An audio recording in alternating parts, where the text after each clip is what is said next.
Hello students, आप सबका मेरी हिंदी की वीडियो में फिर एक बार आप सबका स्वागत है।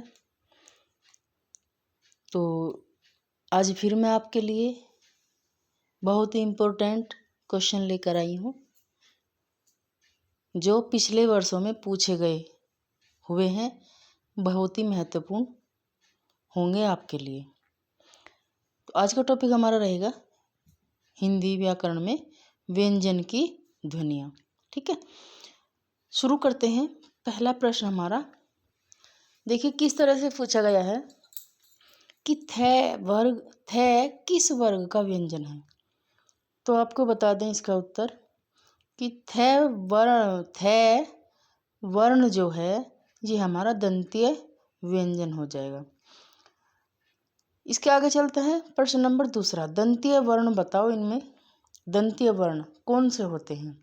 तो दंतीय वर्ण हमारे होते हैं तै थे दै धै न प्लस दै भी इसी वर्ग के अंतर्गत आता है। ठीक है, अगला क्वेश्चन नंबर 3, जिनका उच्चारण ऊपर के दांतों पर जीभ लगाने से होता है उसे क्या कहते हैं। देखिए एक ही क्वेश्चन को कितने तरीके से बताया गया है। ये मेरा मोटिव है आपको बताने का कि मैं आपको भी मोटिवेट करूं इसी तरह से। जिस तरह से क्वेश्चन पूछे जा सकते हैं एग्जामिनर उसी तरह से हर परीक्षा में अलग अलग रूप बनाकर क्वेश्चन आपको दे देता है, फिर आप कंफ्यूज होते हो। लेकिन एक ही क्वेश्चन के 10 क्वेश्चन एग्जामिनर बना देता है। उसी तरह से आपको भी उसी वे में मैं आपको ये क्वेश्चन दिखा रही हूँ और समझा रही हूँ। जिनका उच्चारण ऊपर के दांतों पर जीभ लगाने से होता है तो उसे हम क्या कहते हैं। तो वह भी हमारा दंतीय हो जाएगा इसका उत्तर। प्रश्न नंबर 4 आता है हमारा, दंतीय ध्वनि है। तो दंतीय ध्वनि जो हमारे दंतीय ध्वनि के अंतर्गत आते हैं तो वे शब्द वे व्यंजन हमारे तय से लेकर तय वर्ग के सभी वर्ण हमारे दंतीय ध्वनि के अंतर्गत आते हैं। प्लस लय और स भी दंतीय ध्वनि के वर्ण हैं। इसी के साथ देखते हैं प्रश्न नंबर 5, तय का उच्चारण होता है कहाँ से। तो तय का जो उच्चारण होता है हमारा उत्तर में है दंत से। प्रश्न नंबर आता हमारा 6, हिंदी की ओष्ठ्य ध्वनि है कौन सी है। तो पै वर्ग जो है हमारा वे सभी वर्ण हिंदी ओष्ठ्य ध्वनि के अंतर्गत आ जाते हैं। अगला क्वेश्चन आता है हमारा क्वेश्चन नंबर 7, हिंदी की बै ध्वनि है किसकी, कौन से वर्ग की, किस ध्वनि की है। तो वह भी हमारा हिंदी की बै ध्वनि है, वह हमारा ओष्ठ ध्वनि हो जाएगा। ठीक है, आगे चलते हैं इन पर।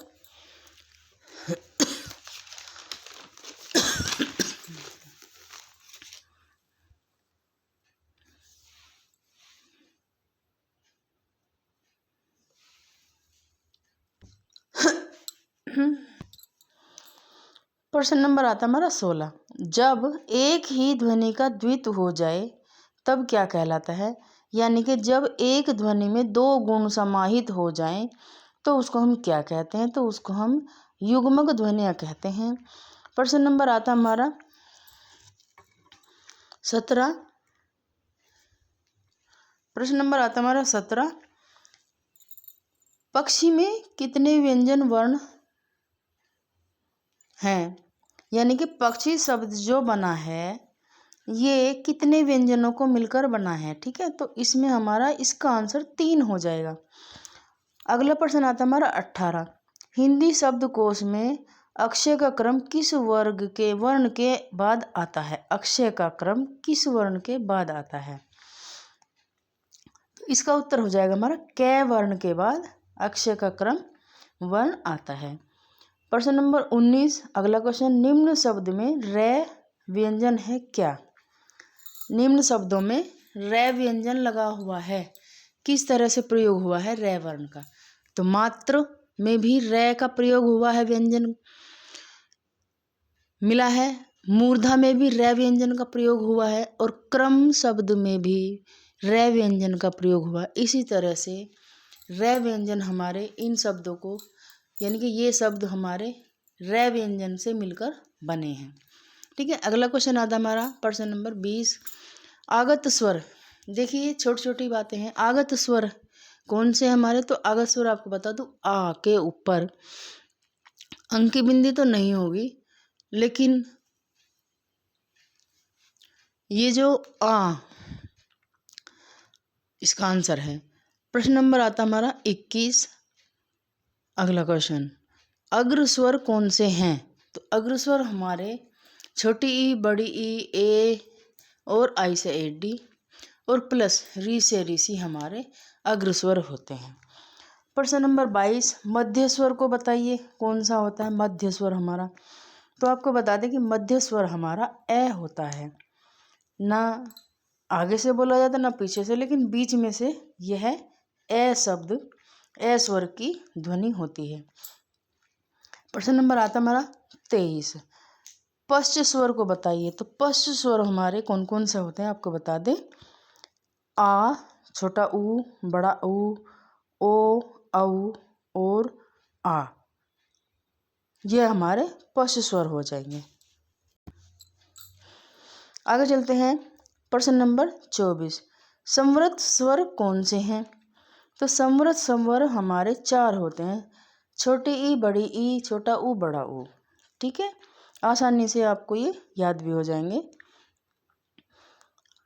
अगला प्रश्न आता हमारा 25, अर्धस्वर पूछा गया है, इसमें कौन कौन से होते हैं। अर्धस्वर हमारे ए और ओ होते हैं, ए और ओ, ए से ए डी और ओ से ओखली, ये हमारे अर्धस्वर के अंतर्गत आते हैं। प्रश्न नंबर अगला है 26, विवृत स्वर हैं कितने। विवृत स्वर कौन सा है, तो विवृत स्वर हमारा होता है आ, विवृत स्वर हमारा आ होता है। देखते हैं अगला क्वेश्चन। अगला प्रश्न हमारा आता है 27। 27वां प्रश्न हमारा इस वीडियो का लास्ट प्रश्न होगा, और इस क्वेश्चन के बाद आपको मेरी वीडियो को लाइक, कमेंट, सब्सक्राइब ज़रूर करना होगा और कमेंट ज़रूर करना होगा, ताकि हमें पता चले कि आपको मेरी वीडियो कितनी अच्छी समझ में आई है। तो देखते हैं 27वां प्रश्न हमारा, गुण संधि स्वर कौन से होते हैं। गुण संधि स्वर में प्रयोग होने वाले स्वर कौन से होते हैं, तो उसमें ए प्लस ई को मिलाने से ए हो जाता है, ए प्लस ए को मिलाने से बड़ी ई होता है, यह इसका आंसर हो जाएगा। आशा करती हूँ कि आपको मेरी वीडियो अच्छी लगी होगी। तो इसी के साथ मैं अपनी वीडियो को यहीं पर समाप्त करती हूँ। आप सबको मेरी वीडियो को देखने के लिए धन्यवाद।